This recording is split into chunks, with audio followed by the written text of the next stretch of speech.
Selamat datang di channel Electrical Power System Protection. Pada video kali ini kita akan membahas tentang kasus shielding failure yang terjadi pada saluran udara tegangan ekstra tinggi dan saluran udara tegangan ultra tinggi. Dalam hal ini kita akan membahas khusus eh, terjadinya kasus shielding failure tetapi tidak menggunakan teori elektrogeometrik melainkan menggunakan pemodelan yang sudah dilakukan oleh Farouk Rizky ya. Dan ini pemodelan ini kemudian dibandingkan oleh Sigre 839 di bagian lampiran akhir itu membandingkan hasil hitungan Farouk Rizk dengan Sigre dan itu mendapatkan angka yang sama. Dan kemudian eh, pemodelan itu kami coba simulasikan kembali dengan file offline, kemudian kita animasikan untuk menjelaskan kenapa kasus shielding failure ini bisa terjadi pada tower transmisi dengan geometrik atau posisi shielding wire itu sudah negatif. Sudut lindungnya sudah negatif. Baik, di paparan kali ini kita akan coba bedah satu persatu ya, mulai dari dasar teori, kemudian parameter apa saja yang digunakan oleh Varucris. Ada banyak sebenarnya ya parameter yang digunakan oleh Varucris dalam melakukan perhitungan kasus shielding failure di saluran udara tegangan ekstra dan ultra tinggi ini.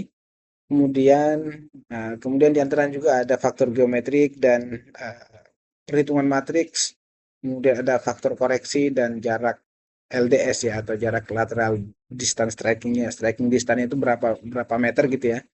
Nah, itu yang kemudian kita jadikan nanti perbandingan antara LDS dari GSW itu apakah lebih besar atau kurang dari LDS yang dihasilkan oleh kawat ground wire. Oke, untuk dasar teori ini kita akan menggunakan, kita akan apa ya, mencoba membuktikan eh, metode perhitungan Farouk-Rizk itu di tower transmisi kita gitu ya.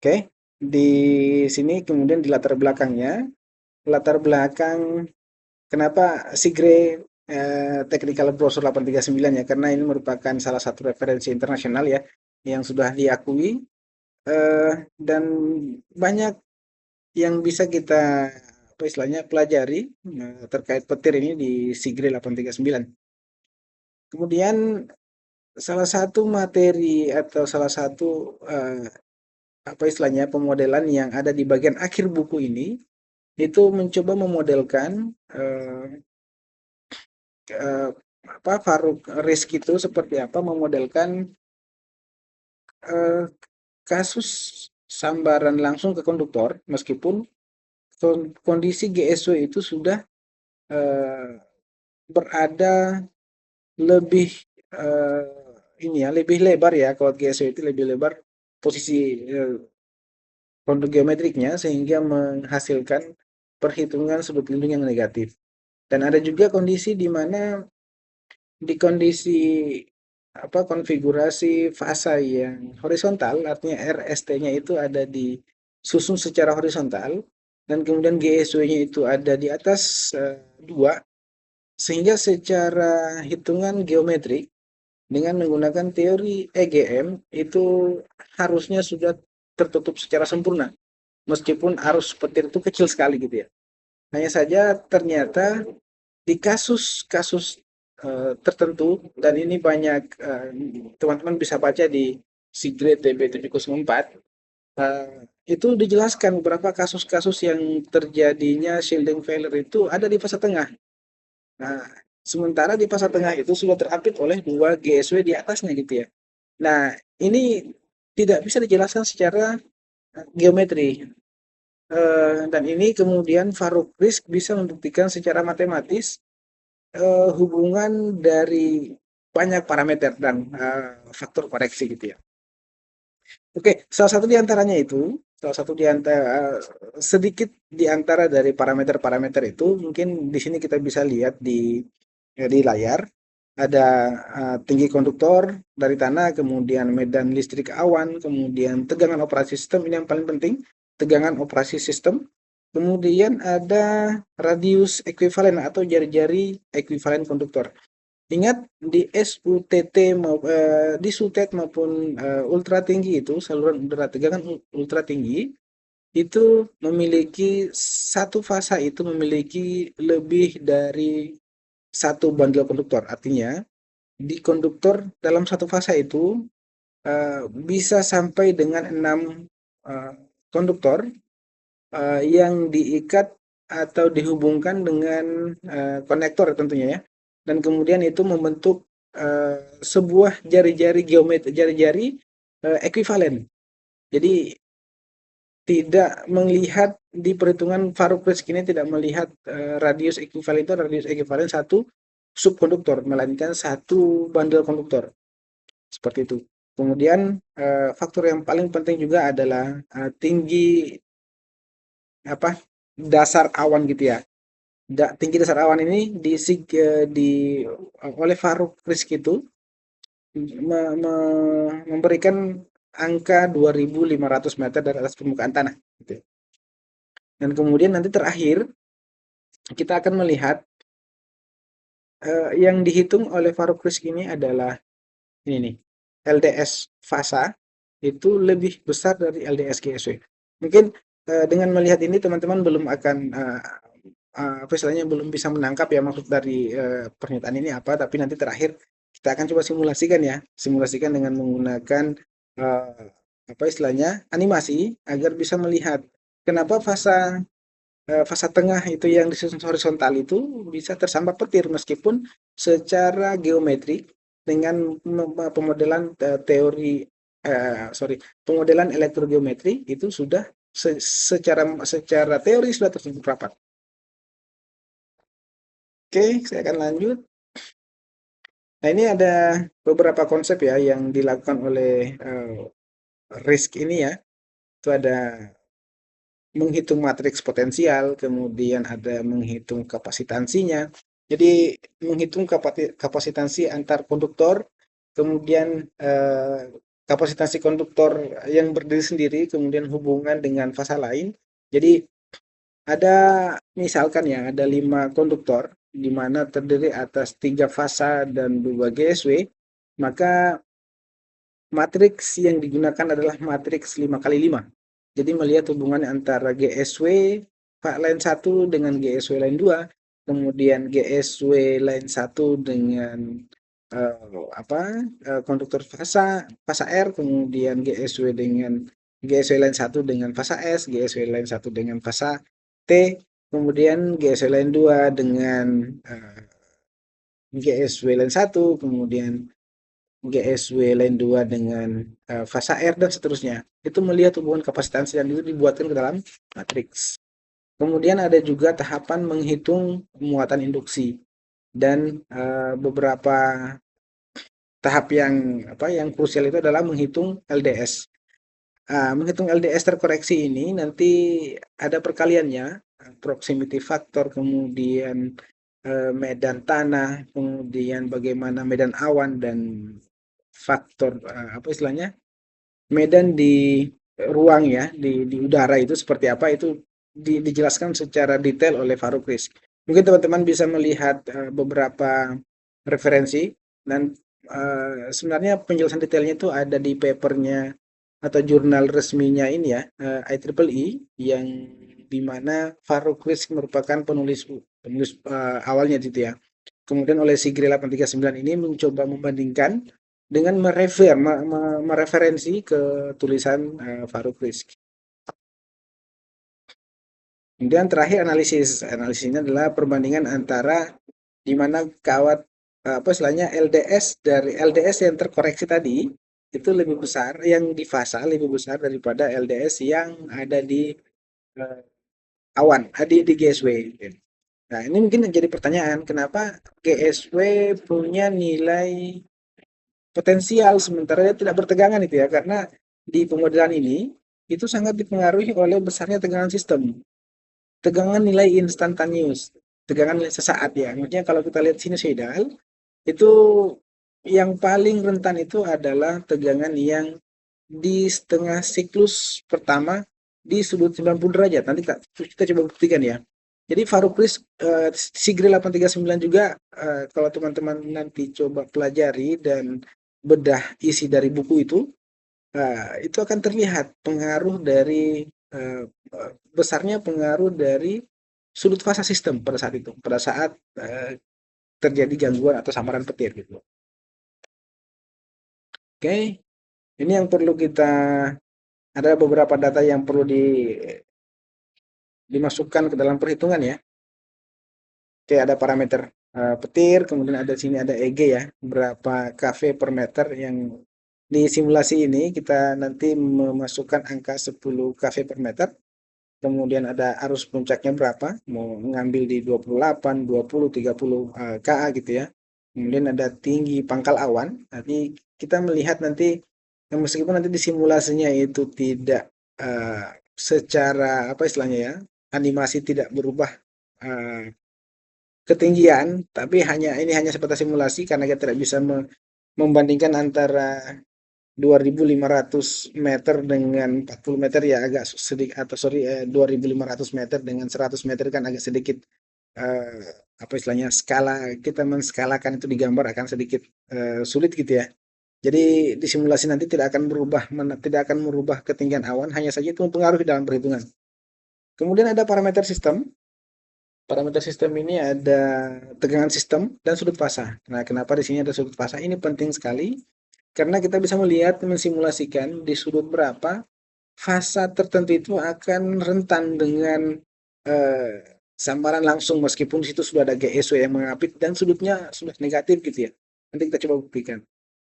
Kemudian ada nanai bandel. Jadi di konduktor itu kan di tegangan ekstra tinggi itu penting untuk teman-teman ketahui bahwasanya eh, di saluran tegangan ekstra tinggi itu pada dasarnya umumnya ya lebih dari dua bandel konduktor ya.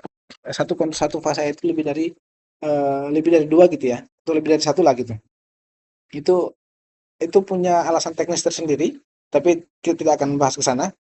Kemudian ada diameter ini bukan cuma GSW nanti yang kita hitung diameternya berapa, tapi seluruh kawat fasa ya kita akan hitung untuk menghitung berapa jari-jari ekuivalen di tiap konduktor. Ini ada data konduktor juga. Kemudian kita lanjut ke data konduktor. Nah, ini sebenarnya lebih ke geometri untuk menggambarkan posisi fasa dari atas permukaan tanah. Titik nolnya berapa, kemudian ke kanan dari dari eksis 0 Y itu ke kanannya berapa meter, ke kirinya berapa meter gitu ya. Ini sebenarnya untuk memvisualisasi di kanvas saja, memvisualisasi di apa istilahnya di layar saja pada saat kita mencoba mensimulasikan kondisi shielding failure atau sambaran langsung ke konduktor. Oke, kemudian ada ini seperti yang saya jelaskan tadi, ada di tiap fasa itu terdiri lebih dari dua konduktor sehingga kita harus menghitung berapa ekuivalennya gitu ya. Kemudian ada GSW, kalau GSW ini biasanya cuma satu, jadi kita hanya menghitung berapa radius ekuivalen. Kenapa 0,778? Nah, ini tergantung konduktor karena di situ ada stranded. Jadi diameter yang dicantumkan itu adalah diameter yang diukur dengan jangka sorong ya gitu ya. Kemudian sebenarnya kalau kita karena di situ ada stranded, ada ulir dari beberapa kawat yang membentuk satu kawat utuh, yang membentuk ya satu konduktor utuh gitu ya. Itu sebenarnya faktornya tidak satu gitu ya. Jadi ada pengurangan, makanya di tiap konduktor itu tergantung jenis konduktornya. Teman-teman mungkin bisa merefer ke beberapa referensi ya, seperti NPAG, buku NPAG atau buku proteksi power system ya. Tapi di situ ada pembahasan di bab 5 kalau nggak salah itu membahas tentang konduktor. Semua jenis konduktornya ada. Kemudian di situ GMR-nya ada, geometrik radiusnya itu ada. Ya, itu juga kita masukkan ke dalam perhitungan. Oke, ini kemudian ada urutannya itu ada menghitung matriks ya. Ada matriks dan inverse matriksnya. Nah, matriks itu nanti merupakan hasil perhitungan dari eh, seper nilai kapasitansi tiap konduktor. Tadi kalau tidak salah di bentar ya, ada perhitungan kapasitansi. Oke, seperti saya tidak muat ke sini ya. Nanti kita coba lihat di file simulasinya nanti. Oke, ini merupakan nilai dari perhitungan untuk nilai matriksnya gitu ya.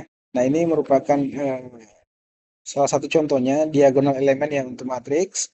Jadi ada I, dan I, J. Artinya I, itu adalah satu konduktor yang menjadi referensi utama. Misalkan kita mau menilai konduktor pertama sebagai SW itu sebagai konduktor pertama, maka eh, inilah yang dimaksud I ini ya, I. Nah, ini nilai kapasitansinya. Di sini ada nilai R ekuivalen, ada 2 pi dan epsilon 0 atau permittivity ruang hampa gitu ya. Ini penting perhitungan ini karena dia terkait dengan medan listrik. Kalau kita berbicara dengan terkait medan magnet, maka kita berbicara permeabilitas.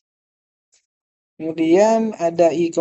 Nah, I, J ini nanti kita lihatnya di misalkan matriks 5,5, maka di kolom horizontalnya itu adalah 1,2, 1,3 sampai 1,5. Kemudian ada di kolom ke bawah itu yang vertikalnya 2,1 sampai dengan 2,5. Dan kemudian nanti ada 2,2-nya, 3,3-nya, 4,4 dan 5,5. Nah, kalau referensinya kita konduktor awal itu sebagai referensi, maka eh, A1,1 ini merupakan misalkan kita ambil GSW sebagai referensi utama. Nanti setelah kita pindah ke kolom kedua, 2,2 gitu ya, matriks yang ada di baris 2,2, maka di sini akan I, juga, tapi konduktor referensinya adalah GSW line 2 gitu ya. Kemudian ini ya epsilon 0 ya, atau permittivity ruang hampa gitu ya. Jadi ini permittivity ruang hampa 8,854 kali 10 pangkat min 12. Nah, kalau kita berbicara permittivity relatif, maka itu adalah rasio antara bahan dengan permittivity ruang hampa. Oke, kemudian setelah kita menghitung matriks atau nilai kapasitansi tadi, kita akan inverse matriks tersebut. Nah, sebenarnya materinya ada di SIGRE 839 dan paper atau jurnal yang diterbitkan oleh IEEE di mana penulisnya adalah Farouk Rizky ya. Kemudian ini sama tadi ya, menghitung kapasitansi sendiri atau muatan induksi. Kemudian faktor koreksi, ada banyak faktor koreksi yang harus dimasukkan ke dalam perhitungan. Ini sorry itu mau tegangan corona ya ini ya. Kemudian ini rumus-rumusnya ini ada, konstantannya ini ada semua di SIGRE 839 yang saya bilang tadi kembali SIGRE 839 hanya merefer ke eh, tulisan atau jurnal yang diterbitkan oleh IEEE yang penulisnya adalah Farouk Rizky. Oke, kemudian ada tegangan leader. Tegangan leader ini QFP, Q0, RS, U0. Parameternya cukup kompleks dan saya sangat menyarankan teman-teman untuk membaca dan membedah sendiri buku SIGRE 839 dan jurnal Farouk Rizky. Di sini saya hanya akan memberikan gambaran kalau perhitungan itu bisa kita simulasikan dan animasikan gitu ya, hanya untuk memberikan pemahaman yang clear terkait apa yang dimaksud dengan shielding failure yang ditulis oleh Farouk Rizky. Kemudian ada faktor medan eksternal dan tegangan fasa dan faktor FOV. Jadi ada fasa peaknya berapa, kita kalikan dengan akar 2/3. Kemudian ada sudut fasa, ada kalau kita batasi offsetnya RST itu ya 0 derajat, min 120 dan 120 derajat. Sehingga nanti kalau kita simulasikan, kita tinggal merubah atau menambahkan 10 derajat, 20 derajat, yang lainnya akan berubah, proses nanti berubah, dan itu akan mempengaruhi besarnya LDS, lateral distance trackingnya gitu ya, eh, yang bisa berpotensi petir itu akan menyambar ke fasa yang lagi tinggi sudut fasanya gitu ya. Oke, ini terakhir, bagian terakhir dari simulasi sebenarnya, dari pengantar simulasinya, pengantar animasi. Ada jarak penyambatan analisis ya. Kita menghitung LDS-nya berapa, kita interpretasikan hasilnya berapa, dan analisis sensitivitasnya seperti apa.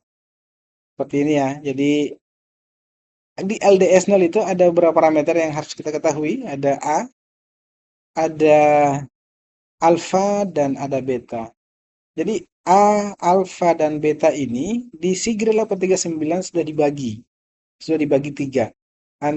Nilai KA meternya, artinya berapa arus petir dikalikan dengan tinggi tower, itu yang akan kita jadikan referensi sebagai nilai acuan untuk nilai A, alfa, dan beta. Ini nanti coba kita lihat ini ya. Kita akan coba lihat di file simulasinya nanti. Ya ini ya. Ini dipilih berdasarkan perkalian antara arus dan tinggi tower. Oke, dan fasa itu tidak sama dengan GSW ya. Berbeda dia. Oke, ini faktor koreksi. Untuk FPR kita anggap 1. Kemudian koreksi K-nya gabungan itu adalah perkalian antara eh, faktor medan listrik tanah dengan faktor sudut fasa sistem atau tegangan sistem. Dan kemudian ada medan ya, eksternal itu kurang dari 3. Dan faktor operasi FOV. Oke, interpretasinya adalah ini hal penting untuk bisa membaca apa sebenarnya tujuan kita menghitung cukup sangat panjang itu ya. Hitungan kita cukup cukup panjang. Perhitungan untuk apa istilahnya, perhitungan untuk LDS ini cukup panjang dan rumit. Hanya saja ini eh, hanya menghasilkan tujuan akhirnya adalah menghitung LDS atau jarak ini ya, jarak kritis sambaran petir ya. Nah, ini yang nanti kita coba interpretasikan. Kalau LDS fasa itu atau panjangnya berapa meter gitu ya, lebih kecil dari nilai LDS-nya GSW, maka itu tidak, kesimpulannya adalah sambaran itu ke GSW gitu ya. Tapi kalau terjadi kasus di mana LDS-nya lebih besar, panjang LDS itu satuannya meter ya, berapa ratus meter gitu, dan GSW-nya lebih kecil dari itu, maka fase itu yang kemungkinan besar akan tersambar atau berpotensi tersambar gitu ya. Oke, nah ini ada di file simulasinya. Saya akan coba masuk di file simulasi. Ini beberapa pengaruh parameter terhadap kondisi shielding failure. Ada arus petirnya, kemudian tinggi konduktor, ada medan awan, ada ketinggian awan, tegangan sistem, dan radius ekuivalen atau jari-jari ekuivalen dari tiap fasa dan GSW gitu ya. Oke, saya akan coba masuk. Ini sudah ada hasil simulasinya sebenarnya. Nah, contoh hasil simulasi saja, dan ini kesimpulan. Coba saya akan coba masuk di ini ya. Saya akan coba masuk di file simulasi.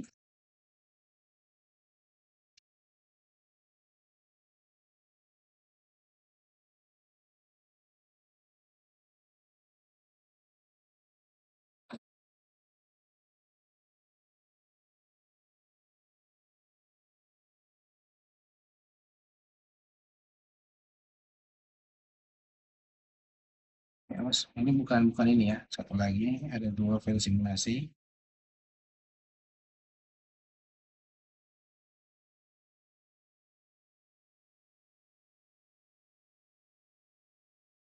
Hmm, Oke, ini ya.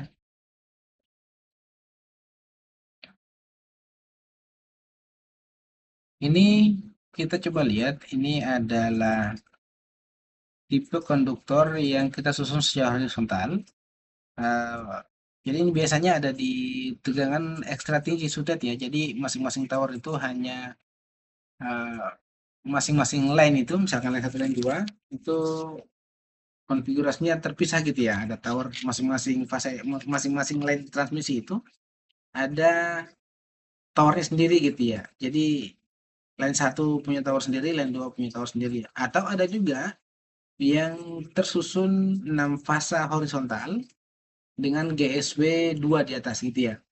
Nah, di sini sebenarnya sudah kita buatkan ada beberapa konfigurasi. Ini untuk 2 GSW dengan 3 fasa seperti ini. Kemudian ada konduktor dengan 2 GSW dengan 6 fasa vertikal, ini umum juga kita lihat ya. Ada konduktornya 6, konduktor fasa 6, kemudian ada GSW-nya 2. Kemudian ada 2 GSW horizontal. Nah, ini seperti ini. Ada juga konfigurasi 2 GSW dan 3 fasa yang sudah tadi atas ya. Kemudian 6 fasa vertikal, satu GSW.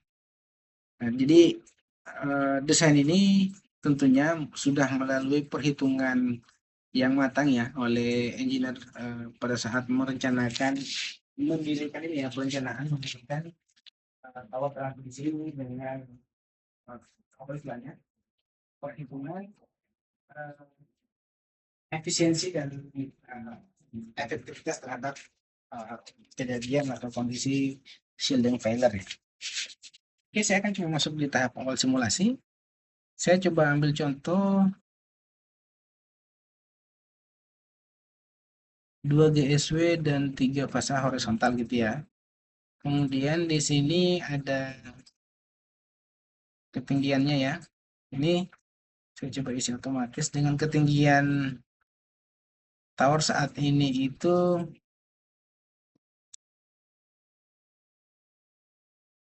Oke, saya coba masuk di file yang satu ya. Sedangkan jadi ini tegangannya 1150 kV.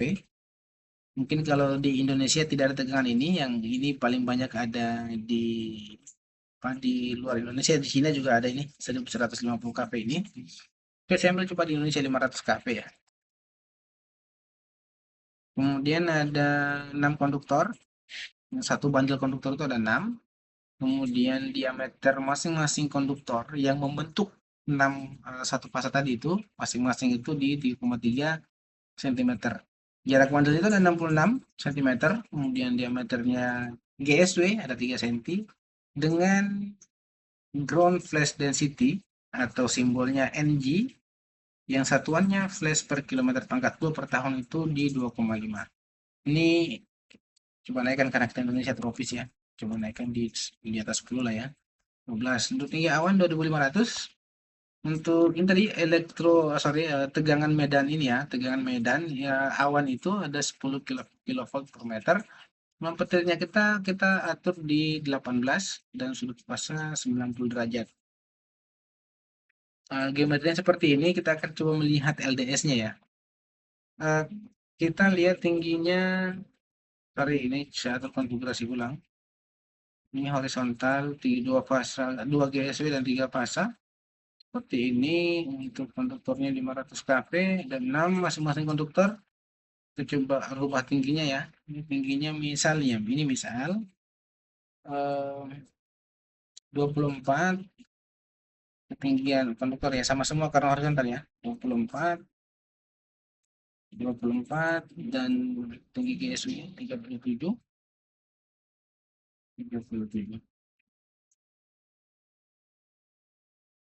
Nah, ini min atau min 19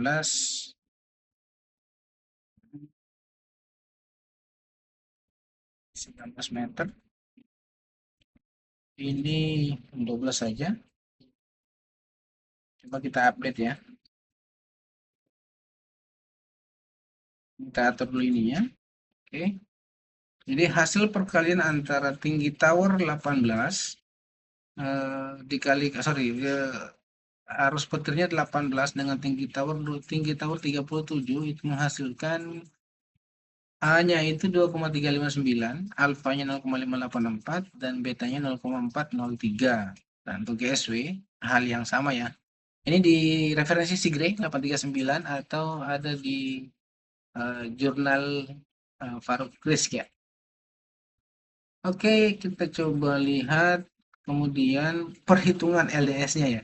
Setelah kita masukkan angka ini, di file simulasi ini sebenarnya sudah menghitung secara otomatis apa yang di apa yang tertulis di Sigri 839 dari menghitung matriks, kemudian menghitung apa istilahnya inverse dari matriks itu, kemudian menghitung beberapa konstanta. Ini sini sudah secara otomatis, tapi untuk versi eh, perhitungannya atau panduan itu ada di Sigri 839. Oke, kita coba hitung LDS. Oke, LDS-nya 120 untuk fasa R, kemudian fasa S-nya 48, 49 untuk fasa T, GSW-nya 60 sama gitu ya. Artinya ini yang berpotensi untuk tersambar petir adalah fasa fasa R 120. Nah, ingat ya, ini 120 di sudut fasa 90, artinya fasa R di sudut 90 pada saat itu lagi di puncak-puncak sudut instantaneous atau saatnya gitu ya. Kalau kita coba rubah ini ke dalam angka misalkan negatif ya, di kuadran ketiga negatif 270 gitu ya. Artinya ada di puncak bawah, di fase R ini lagi di puncak tapi siklus keduanya. Apakah dia masih sama di fase R? Kalau kita lihat tadi fase R yang lagi tinggi, kita lihat siklus simulasinya. Oke, yang paling tinggi itu ada di fase S, fase tengah. Nah, inilah yang kemudian menyebabkan potensi fase S dan fase T itu bisa tinggal tinggal ini ya, probability-nya ya. Ini fase fase S atau fase tengah atau fase T yang kemudian tersambar oleh petir. Nanti coba lihat simulasinya ya, animasinya gitu ya. Nah, ini kita lihat secara geometrik dengan teori EGM, ini fase tengah harusnya tidak tersambar.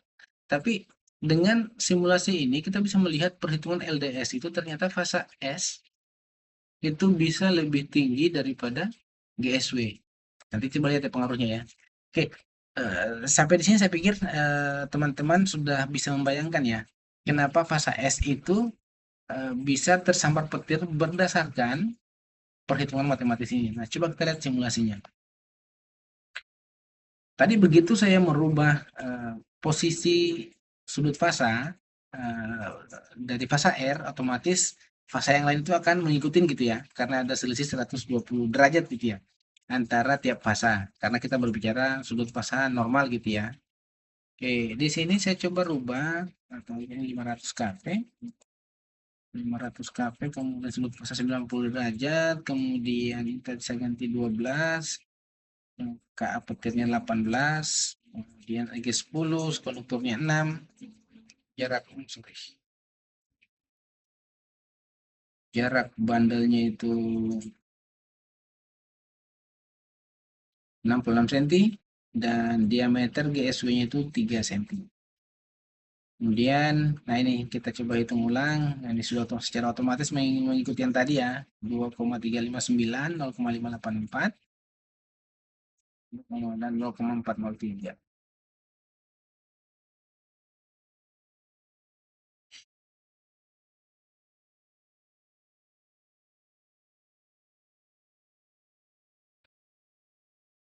Oke,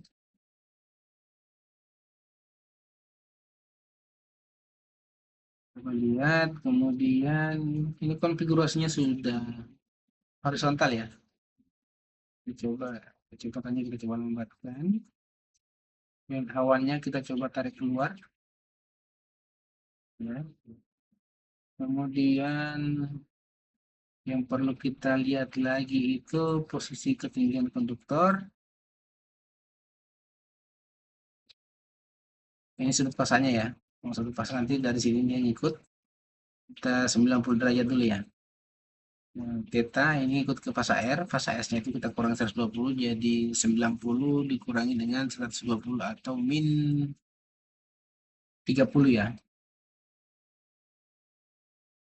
Kemudian ini 120 tambah 240 ya. Oke, kemudian tegangan instantaneous ini seperti ini. Kemudian koefisien matriksnya sudah semua jadi ini. Oke, kita coba simulasikan. Ini tadi secara hitungan matematis fasa R lah yang harusnya tersambar ya. Benar ya, fasa R ya. Karena ini fasa R yang lebih ini ya, fasa R yang sebenarnya. Yang lingkaran luar besar ini fasa R. Coba kita atur ya. Eh, Oke, fasa R-nya kita coba turunkan sudut fasanya ya. Oke, ini lihat yang bergerak ya. Kita buat GSW-nya lebih, ini kalau tidak salah GSW yang biru ya, GSW line 2 nih, yang biru. Oke, kita coba turunkan sudut fasanya. Oke, ada yang naik ya di fase yang lain. Oh, ini kemungkinan yang trip dahulu adalah fase ini nih. Fase S ya kalau nggak salah nih. Coba kita reset dulu, kita mulai lagi. Oh, fase T yang naik.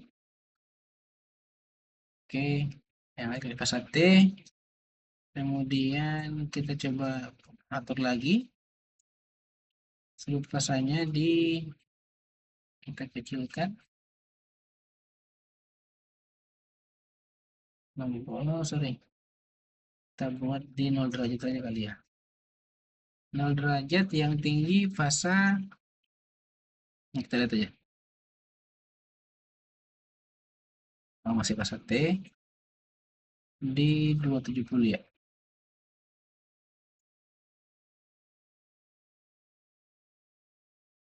270 itu yang tinggi fasa S. Baik. Artinya kondisi ini hanya menjelaskan bahwasanya meskipun GSW ini sudah diapit sudah mengapit fasa tengah fasa S yang di tengah ini masih punya peluang untuk tersambar ya. Oke, itu mungkin sebagai bayangan penjelasan secara matematis ya. Ini sebenarnya secara matematis sudah dihitung oleh Pak Frisk terkait kondisi shielding failure di tegangan ekstra tinggi gitu ya.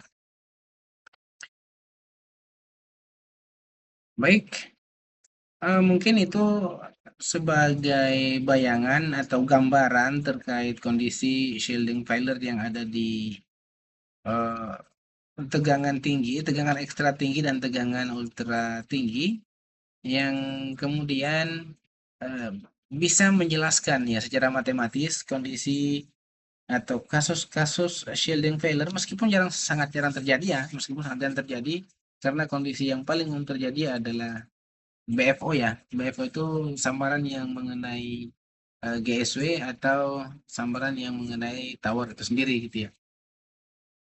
Baik, mungkin demikian yang bisa eh, kami share ya, kami bagikan terkait petir, mudah-mudahan menambah wawasan. Dan jika ada yang memerlukan, ada yang perlu dengan file simulasi ini, kami dengan senang hati akan bagikan filenya. Eh, Semuanya untuk pembelajaran, untuk edukasi ke siapapun ya, engineer, kemudian mahasiswa, silahkan eh, memberikan komentarnya di apa istilahnya di kolom komentar jika berminat dengan file simulasi yang sudah kami buat. Mungkin demikian yang dapat kami sampaikan, kami akhiri. Terima kasih.